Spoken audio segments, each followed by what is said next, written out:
must be getting old. This clothes basket is heavier than a bucket full of hog's livers.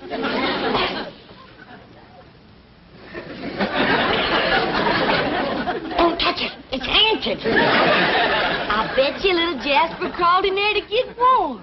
Who in tarnation is little Jasper?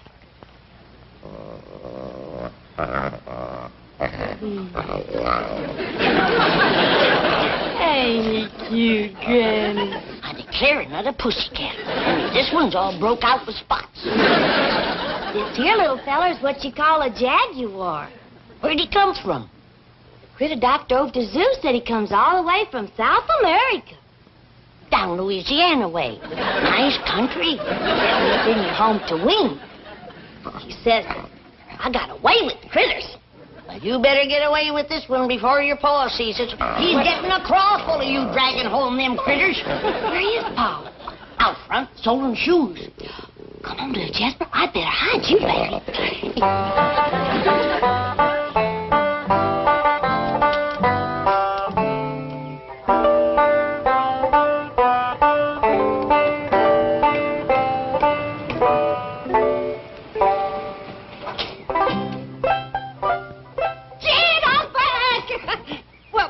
It's me, Pearl. Don't you want to kiss me? Just didn't want to nail us together, Pearl. My doggies, it's good to see you. It's good to be here. I thought I heard Pearl's voice. Granny! You old rascal, you're surprised us. How are things back home? Fine as frog's hair. Why didn't you let us know you was coming? We'd met you at the airport. Oh, Daddy spoiled the surprise. Besides, I didn't want to take Jethro out of school, and Mr. Drysdale offered his limousine and livered chauffeur. Thanks a heap. Jed, give the chauffeur a tip. Come on, Pearl. Come inside. Tell me all about it. Oh, just a minute, young feller. Got a tip for you. Thank you, sir. Plant your corn early this year.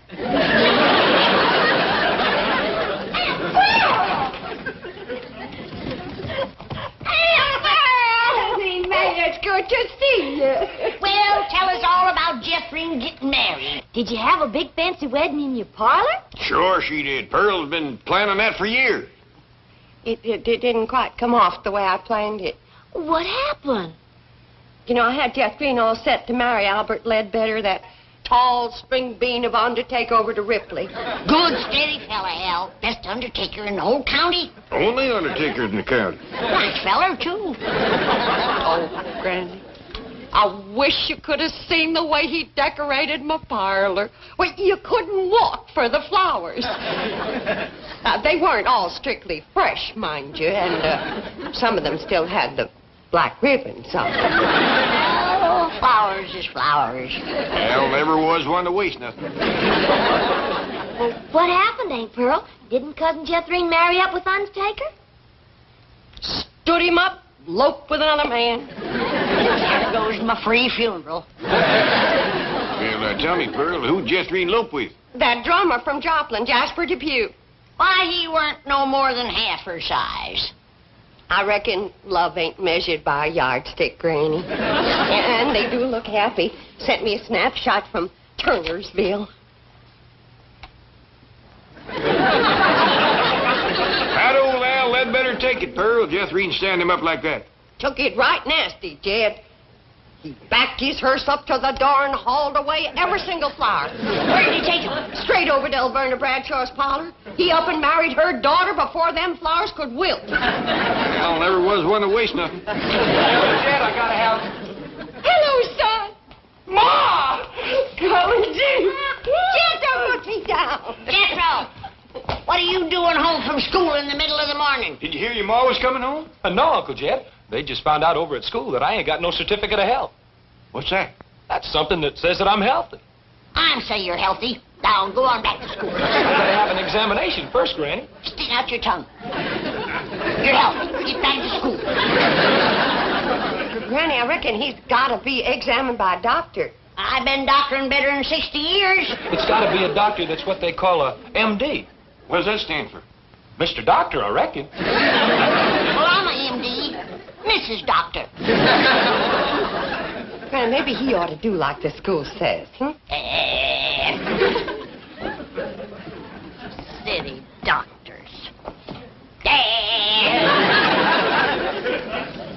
Trouble is, we don't know no doctors.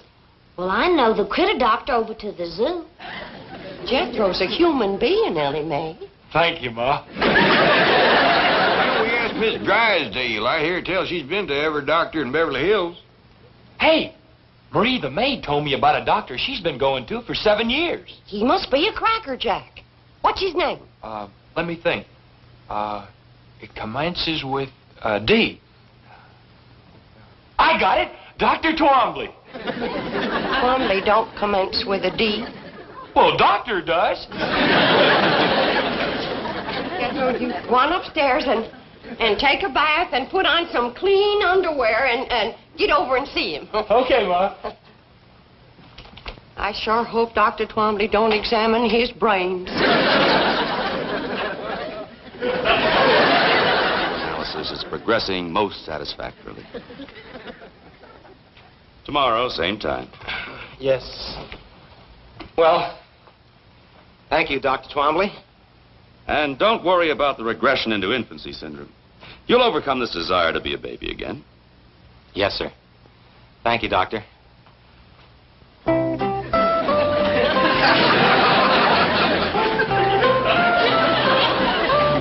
Thank you.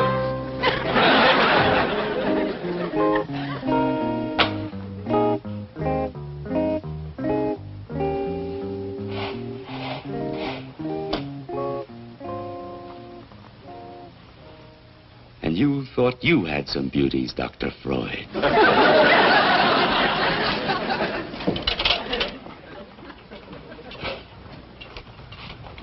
Oh, Doctor, there's one more patient. His name is Jethro Bodine. This is my golf day. You know I don't take patients after 11 o'clock. He was referred by Mrs. Drysdale.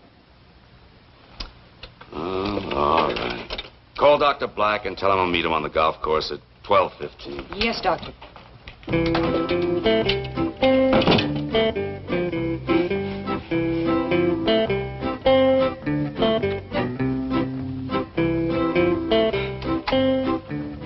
Doctor, this is Jethro Bodine. Howdy. How are you, Jethro? Make yourself comfortable on the couch right here. Thank you.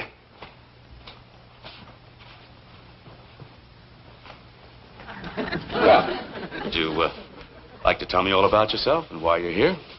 Well, why I'm here is that I can't go to school till I get examined by you. I see. Just lie back and relax. Well, thank you. Now, suppose you tell me about this problem you're having at school. Well, my biggest problem is staying awake while the teacher's talking. Well, that might be nothing more than a benign subconscious rejection of authority represented by the teacher. It doesn't mean that you necessarily lack interest or capability or intelligence. Above all, you mustn't let this cause you any distress. Together, we will probe into the underlying causations and...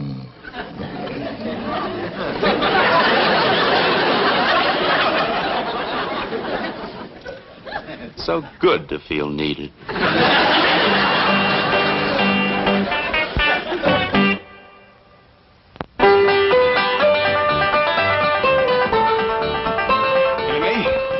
Little critter just scared the living daylights out of your Aunt Pearl. Now, something tells me it just might be yours. I'm awful sorry, Paul. I plumb forgot I hid him in Aunt Pearl's dresser drawer. He just loves to get in betwixt clothes and snooze. Give me a terrible start, Ellie. I thought it was a fur muffin. Started to stick my hand in and he bit right down on it. Oh, I let out a yell, I can tell you. I heard you clean down to the cement pond. You're yodeling better than ever. Granny, I reckon a ornery critter like this ought to be outside instead of in the house scaring folks. Oh, leave her, stagehead. I'm commencing to like her yodeling. Oh, Granny. Has anybody heard anything of Jethro? He's been at that doctor for a good spell now. Ah, rest easy, Pearl. There's a lot of boy there to examine. Now, Jethro, during your few waking moments, you have managed to tell me that your mother's a widow. Oh, yes, sir. I'd like you to tell me all about your mother. I'm very interested in her. And don't blame you. She's pretty. That's fine. Now then, Jethro, what's your relationship to your mother? I'm her son. Yes, I know that. But how do you feel about her? Do you like her? Oh, I sure do. She's a dandy, yeah. Does she ever give you hostile emotions or aggressive tendencies? Well, she would if I asked her for 'em. Yes, well, suppose we talk about your father. Do you remember him? Oh, yes, sir. Well, he used to take me hunting. Taught me how to shoot with a rifle when I was just a little feller. Oh, you were good buddies when he was alive. Oh, yes, sir. Did you miss him? I never shot at him. Well, suppose you tell me about the rest of your family. Do you have any brothers? No, sir. But I got a sister that's got one. Well, that would be you, Jeff. No, sir. Her name is Jethro. Why don't you go back to sleep for a while? Oh, Granny, wait till you see what all's in here. Every last thing you asked me to bring back from the hills. Oh, bless you, Pearl. Cocoon root. Pearl, you'll never know how I needed this. When you simmer this in slippery elm tea, it is first rate for chills and fever. Dried crawdad tail. Big rascals, too. When they is ground up to powder, you can't beat it for easing headaches, curing warts, and seasoning sauerkraut. Catfish whiskers. Oh. Sump water. Oh. Dogwood bark. And the skins from 3 full-grown newts caught at midnight under a full moon. You ain't gonna believe this, but you just can't buy these in Beverly Hills. That's a fact, Pearl. Jethro drove me up to 5 big department stores out here, and not one of them had a newt skin. When it comes to charms and potions, you might just as well not commence unless you got the midnight moonlight caught, fully grown newt. Pearl, did you do all this gathering yourself? Oh, no, not yet. I had company, especially for the midnight moonlight newt hunt. Anybody I know? Oh, 3 of the most marriageable men in the hills.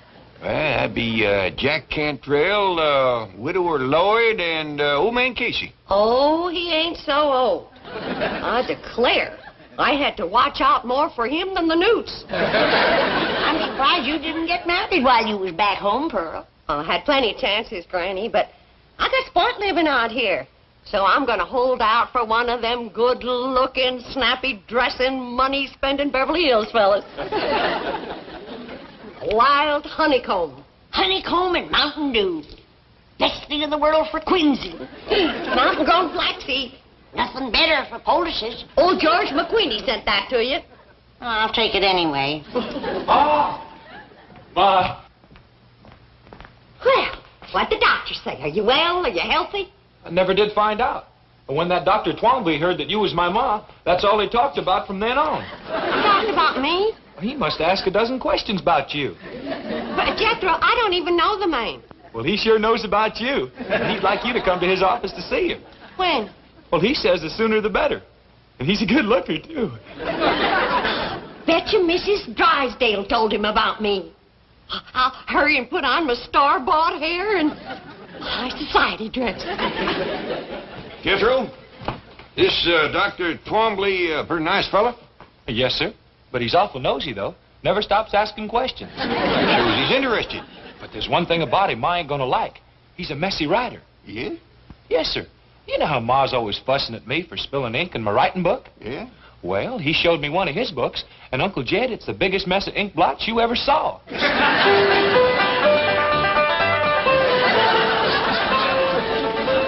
Doggy's Pearl, you're prettier than sun up on a Monday morning.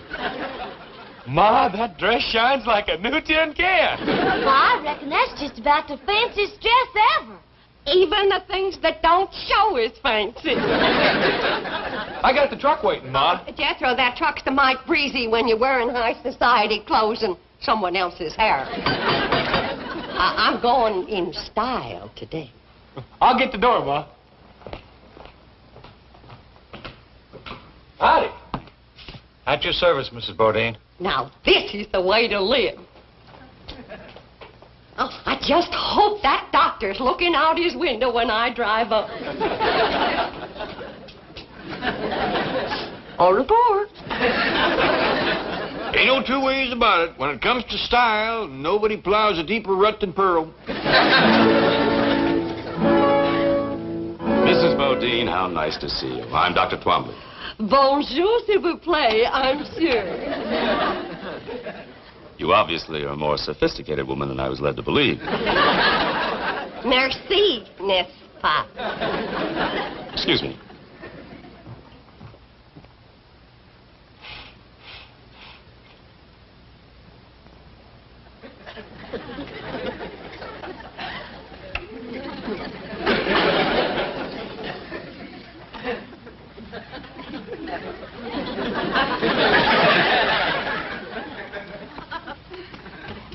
Now, step over to the couch and make yourself comfortable. Oh, sit down. Sit down. Relax. Let's get acquainted. What's the matter? Don't you get the wrong idea just because I talk French. Bodine, you don't. You bet I don't.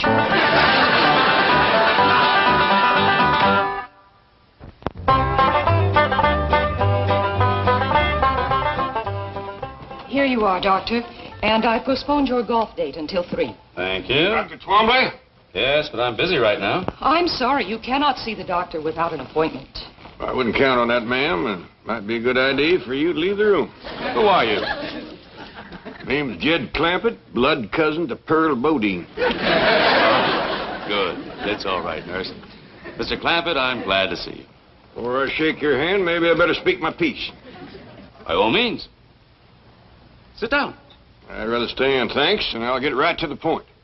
Back where I come from, we don't take kindly to anybody trifling with our female kinfolks. But, Mr. Clampett, I take into account that this is a big city, and your ways are probably different than ours. When my cousin Pearl tells me she hadn't no more than said howdy, and you commence pulling her to the settee, my doggies, that's dropping a rusty bucket down my well. Mr. Clampett, you don't understand. I do this every day. I'm a psychiatrist. Well, I'd try to get cured of that if I was you. Because you're liable to wind up bad hurt. Let me explain and apologize for the mistaken impression. You can come out the house, explain to Granny, and apologize to Pearl. I'd love to come to your house. I want to meet every member of your family. Well, that'll be fine. But keep a tight hold on your feelings. I reckon Cousin Pearl can look after herself, but I got a daughter, Ellie Mae, and I catch you making one move in her direction, you're going to find yourself weighing about 3 bullets heavier. Pearl, drink this sassafras tea. I bolstered it up with a little Mountain Dew. Calm you down. Thank you, Granny. Pearl, I wish you'd wear this thing or put it away. I keep thinking it's one of Ellie's critters. A bit ago, I tried to feed it a saucer of milk.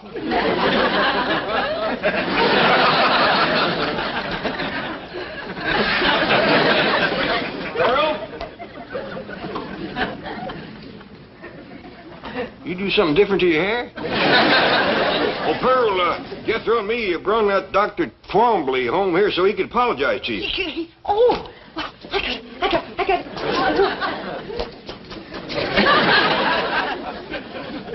No mirror in here. I hope you didn't whoop him to where he's no good for shooting. I ain't gonna shoot nobody, Granny. That's why I come in here first. You whooped him too bad, huh? Whoop my toe. How come? Poor fella's so sickly, he gotta have a nurse handy all the time. Jethro, bring him on in here.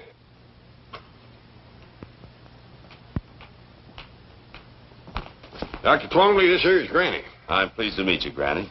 He don't look too sickly to whoop. You want me to whoop him, Granny? You go look for some chores. What, for instance? Put some air in the truck tires. They won't hold no more air, Uncle Jed.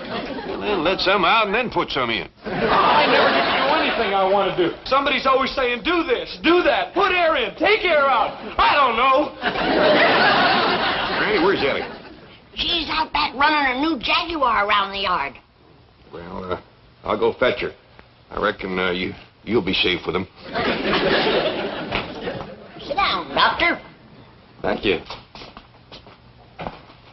So, you call yourself a doctor, do you? Well, I do hold several degrees. All right, Doctor.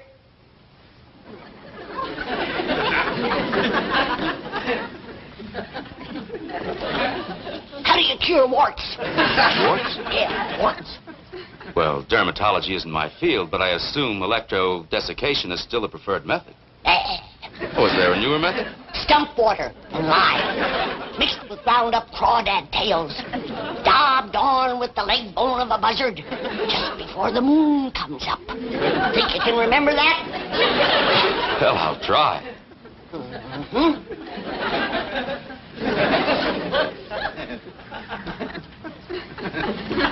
How do you cure quinsy? Quinsy?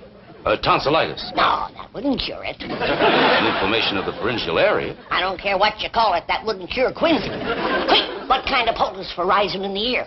Poultice? What's acidity for? Well, How would you cure the vapors? I... What about the drowsies?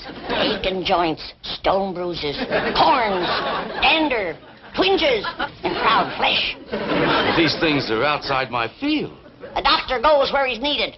He don't just stay on his own land. Now, you sit right back down. Remember what I told you? Hey, this here is Dr. Twombly. Howdy. How do you do? Are you the young lady with the new Jaguar? I sure am. You want to see it? Well, yes, I'm an enthusiast myself. Is it in the garage? No, out in the yard. Come on. Now, you sit right there. May, bring it in the house. A Jaguar in the house? Is it all right, Pa? Yeah, as long as you don't take it upstairs again.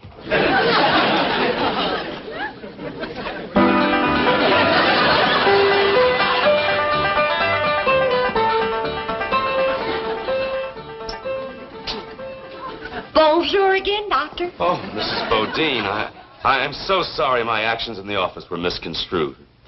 They was downright forward, but if you want to court me proper, you can come into the parlor. Mr. Jan, looky here. How'd that happen? Well, I was blowing air into it like this here. When all of a sudden, pow! Jethro, I told you and I told you, use the pump.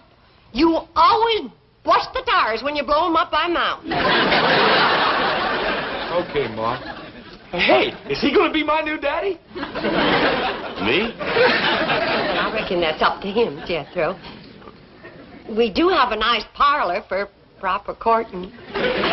Watch out, Pearl. Here comes Ellie and her Jaguar. Well, goodbye, folks. It's been weird. Doctor, wait. We got a big couch in the parlor. Yes, I suggest you get on it. All of you.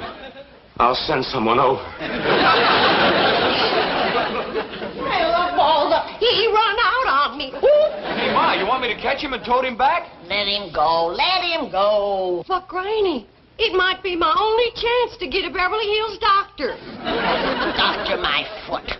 Unless Ellie brings home a 6-foot duck, you ain't never gonna run into a bigger quack.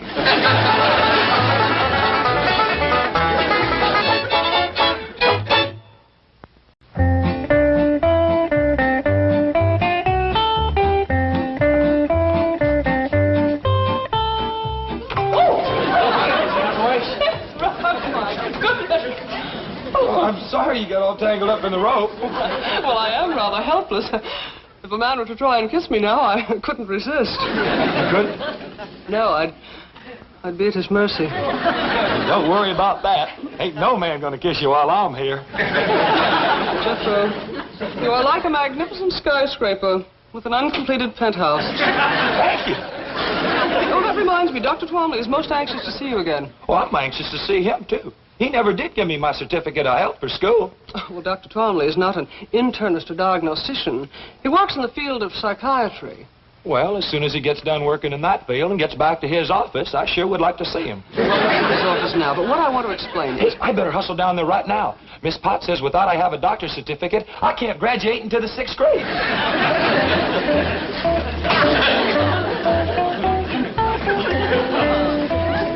Jethro? Oh, good morning, Granny. Morning, Miss Hathaway. Where's Jethro? I told him to string me a clothesline in here. I'm gonna have to take a hickory switch to that boy again. He's gone, Granny, but you don't need a clothesline. I sure do. Can't hang 'em outside. It's gonna rain today. But, Granny, you have an automatic clothes dryer that... Rain today. That's right. Well, I just read the weather forecast in the morning paper, and it says fair. Yeah, it's gonna be a pretty fair rain. Granny, the Government Weather Bureau says no rain today. Is that a fact? Granny? Oh, howdy there, Miss Hathaway. Howdy. Granny, your soap's hardening up real good. I best go out and start cutting it into cakes. It's gonna rain today. Miss Clampett, perhaps you can ease Granny's mind about this rain. Oh, that don't vex Granny. Now, she likes rain. Besides, it don't rain enough out here. It's not going to rain today. Who says it ain't? Well, the U.S. Weather Bureau. Who's he? If I had to narrow it down to one he, I guess I would have to say chief meteorologist. Well, yeah, them Indians is pretty good at reading rain signs, but I'll go along with Granny. The United States Weather Bureau does not depend upon rain signs. It is a vast complex of highly skilled meteorologists working with the latest scientific equipment. They send balloons tens of thousands of feet into the air to measure wind velocity, barometric pressure, moisture content, and temperature. Their radar network scans the weather all over the continent. Their weather satellites are out in space circling the globe. Now, what does Granny have to compare with this in making a weather forecast? Twinges. And little stabbing pains in her bones. I know what twinges are, but they can hardly be considered dependable weather prophets. Oh, I reckon they as good as balloons. Granny's got other ways of telling when rain's on the way. She studies ants and spiders and listens to the way the owl hoots and other things. I'm afraid superstitions and omens cannot compete with knowledge and experience. Well, I'm glad you're coming around to our way of thinking. Where's Jethro? Granny's going to want him to tote that soap in before it rains. He's gone to Dr. Twombly's office. Good. He's going to need that health certificate at school. I've got to have it before I can graduate to 5th grade. You're in the 5th grade? Yes, sir. Fixing to scoot right on up into the 6th quick as you can give me my certificate of health. Jethro, a simple physical examination is no problem. I want to explore your mental capacity, your cerebral region. Should I take off my shirt? No. That won't be necessary. Just make yourself comfortable on the couch over there. Well, what did you do to your thumb? Oh, I have a patient who thinks he's a dog.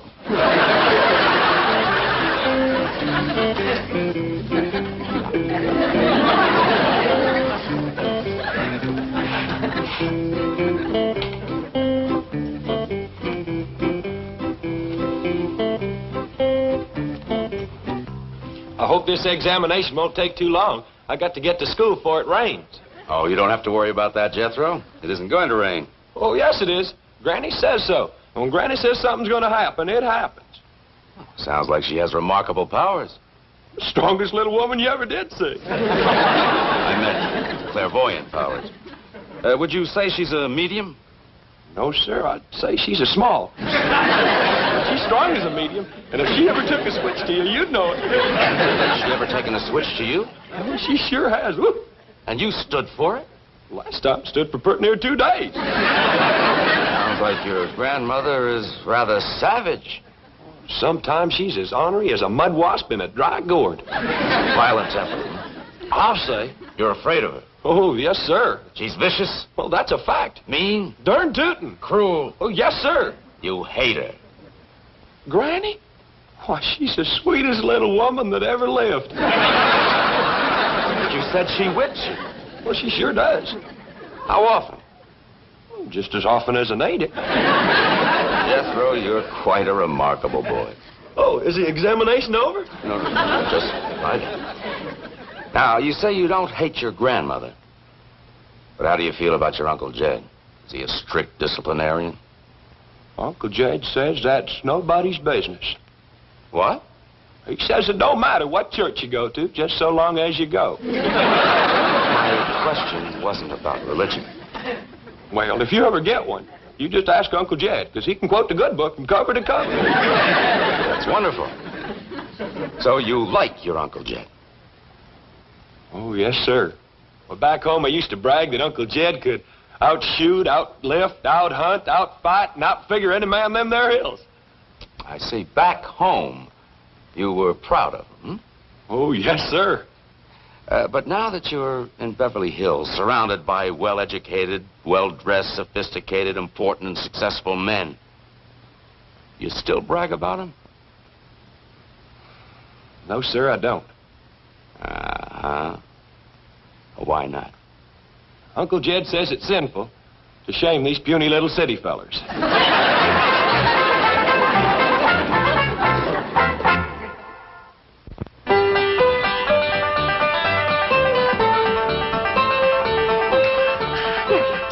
Miss Hathaway. Hello, Mrs. Bodine. I'm so glad you're here. I just put the last stitch in Ellie Mae's brand new dress, and I'd like for you to see it. Oh, I'd love to. Ellie Mae, come on down. My doggy, when it comes to fancy sewing and dressmaking, ain't nobody sits higher on the stump than my cousin Pearl. That's the truth.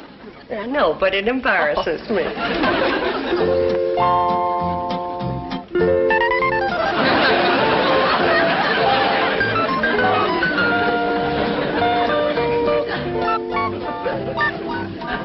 Kind of busy, isn't it?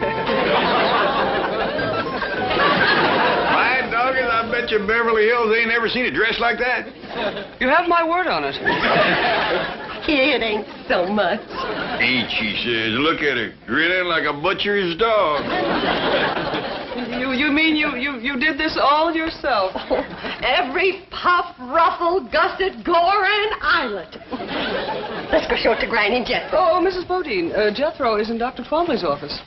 Oh, Miss Hathaway, how well do you know that there Dr. Twombly? Well, I'm not a patient of his, but he has a very big reputation. I think I know how he got it. What do you mean? I wasn't in his office for 2 minutes, and he tried to lure me to his couch. Well, he does that with everybody. He's a psychiatrist. Yeah, he admitted that to me, and I told him he ought to try to get himself cured. Psychiatry is what he practices. Well, he ain't going to practice on Pearl. Now then, Jethro, as I've already explained, sometimes we have hostilities and aggressions which are so deeply hidden from our conscious mind that they reveal themselves only in our dreams. Now, please, try again to recall for me a few of your dreams.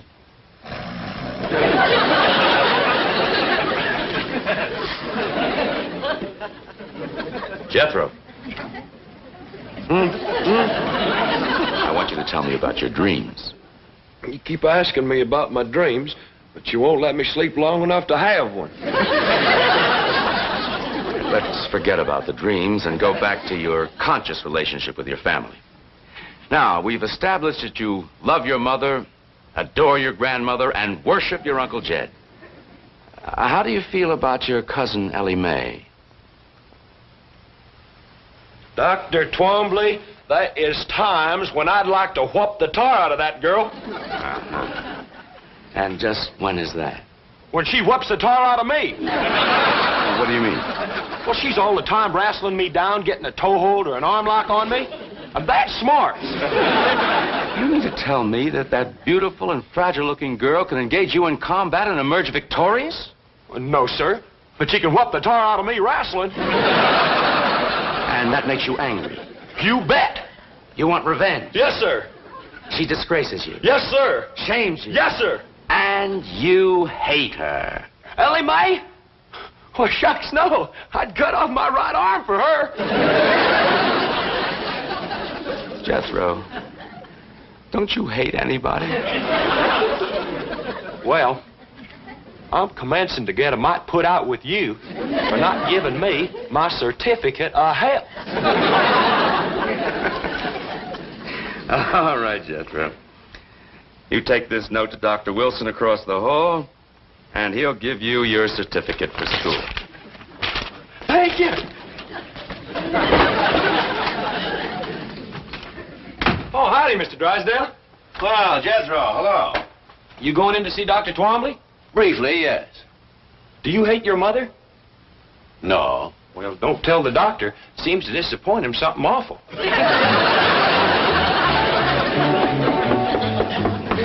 Come in.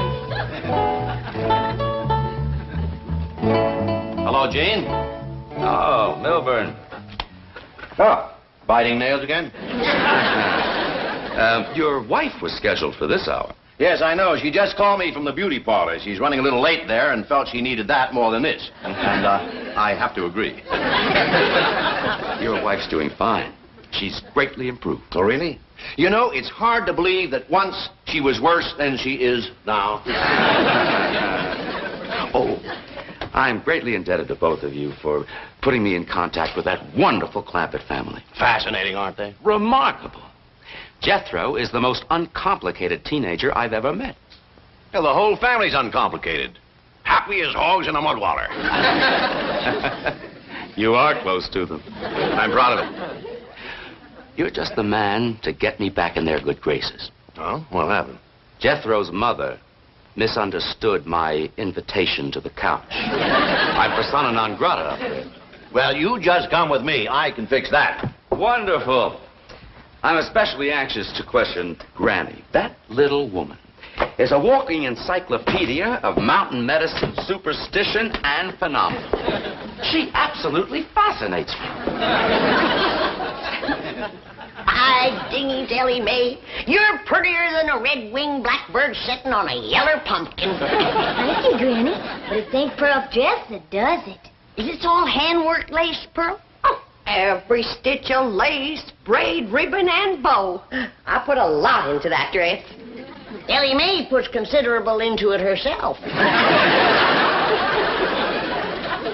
Ellie Mae? Miss Jean here's got a right dandy idea. She wants to take you out shopping for some other dresses. What? Now, don't get your hackles up, Pearl. I reckon she wants to save this one for best. Exactly. A dress like this should not be worn too often. It would be a chore to wash and iron it. That's the truth. Well, now, run along, girls, but be back before 3. Well, do we have to, Paul? Well, you don't want to get caught out in the rain in that dress. That's when you said it was going to come down, wasn't it, Granny? It's going to start to shower at 3 o'clock. Granny, it isn't... Never mind. Come on, Ellie Mae. Granny, maybe I ought to ride into town with them and stop off at Dr. Twomley's office. See what's happened with Jethro. Pearl, don't throw yourself at that goomer doctor. Oh, he ain't no goomer doctor. Well, he ain't a regular doctor. I asked him. I says, how do you cure warts? And he commences giving me a lot of talk about a electric needle. Right quick, I says, how are you going to thread it? With baling wire? He had no answer for that one. Maybe he ain't just the best doctor that ever come along, but I kind of like him. Well, I still say don't throw yourself at him, Pearl. If you want to see him, I'll conjure him over here. How? A love charm. I got them all wound up. All it needs is a little starting powder, and you just say the magic words. Granny, I don't hold with conjures and love charms. Pearl, with your boy in a Beverly Hills school, why do you want to stay so ignorant? I don't use this kind of stuff in Beverly Hills. That's why it's so powerful out here. They don't know how to fight it. Open the pouch a mite, and I'll sift in a little starting powder, and then you hold it to your heart, and you say the magic words. Granny, I don't know how to do it. I'll show you. Now you watch. Darling, darling, my true love, come a-swooping like a dove. Oh, Granny! Granny! There's somebody here to see you. Granny, I couldn't wait to see you again. Great horns and gnats, I conjured them for myself. Get away from me, yes, Pearl, you want, not me. Toads and buzzards, bats so mean, switch the spells of Pearl Bodine. Get away from me. You stay away from me. You stay away from me.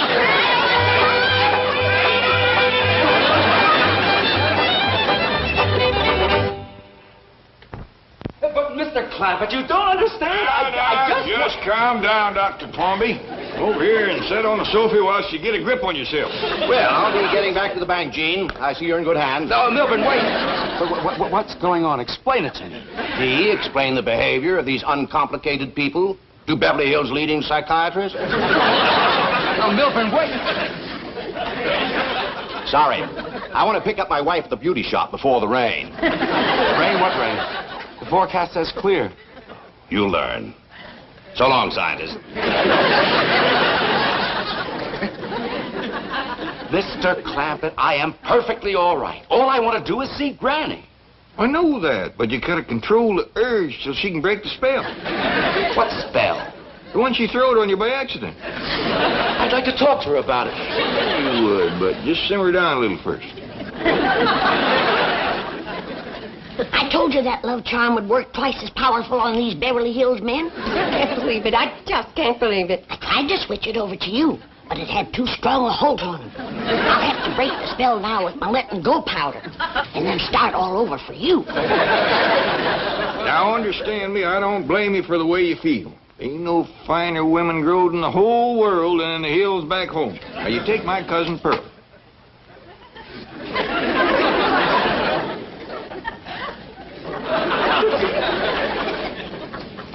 Powder, powder, white as snow, make the spell of love let go. That was broke, Jed. You can let him go now. Oh, Granny, wait, what did you do to me? Come back. I want to talk to you. Granny, please. Granny, looks like the spell ain't broken. Never seen a man held so tight in the grip of love. Gotta remember, this feller's a psychiatrist to start with.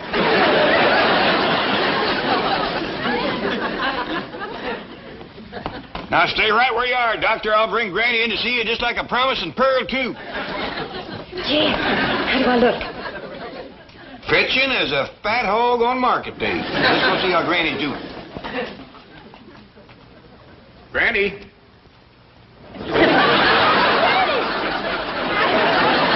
Doggy, you scare away vultures. I do appreciate this, Granny. Me too. Come on.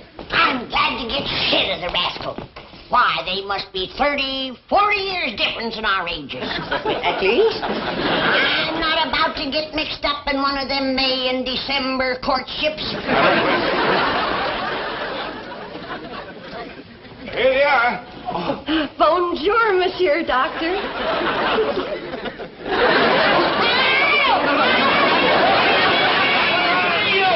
You didn't let... I never got... you didn't let... Pearl, I never see a spell to beat this one. I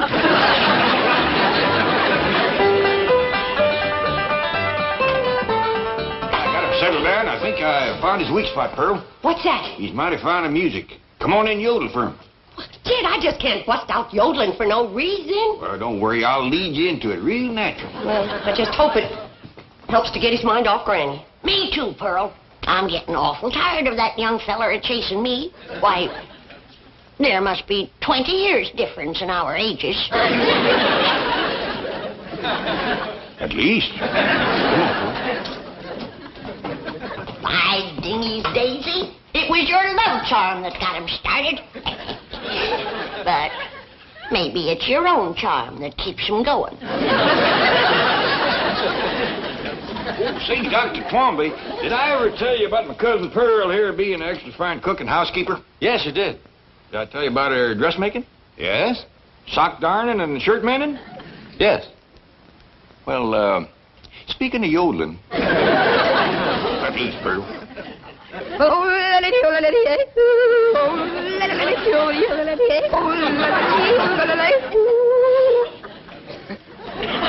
hear anything like that, Doctor? Never. You got any requests? Yes, I'd like to see Granny. I'm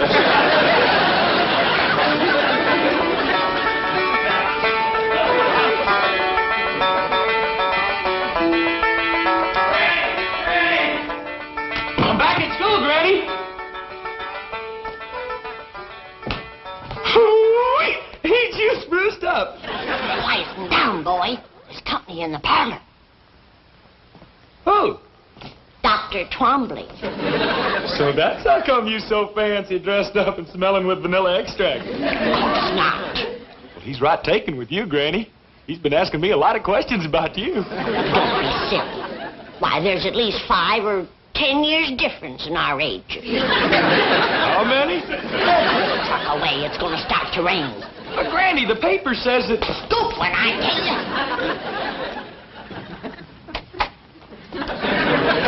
Did I hear Jeff? Oh, here you are, Granny. Thank goodness.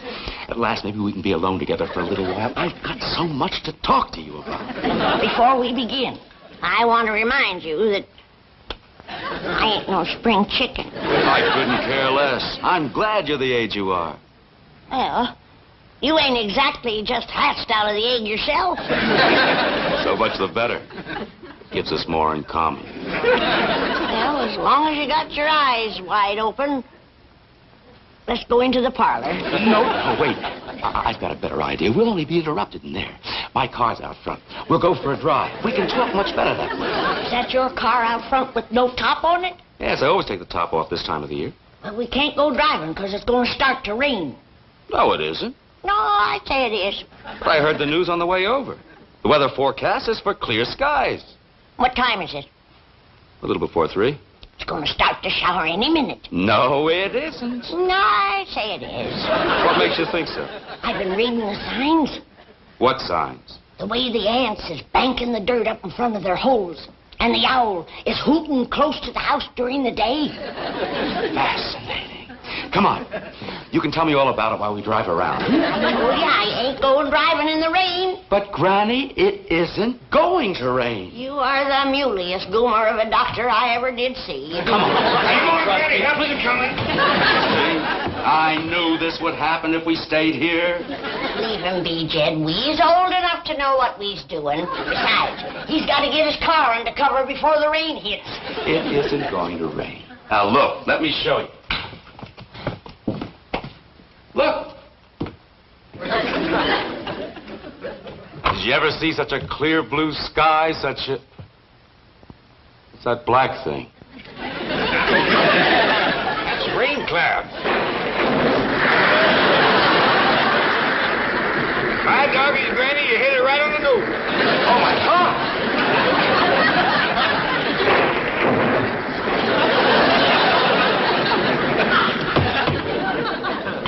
That poor fellow's going to get soaked, but I reckon a cold shower won't hurt him none. Might even broke the love spell you throw it on him, Granny. Oh, I don't care about that no more. Things wouldn't have worked out between him and me no way. Well, what do you mean? He's too old and set in his ways.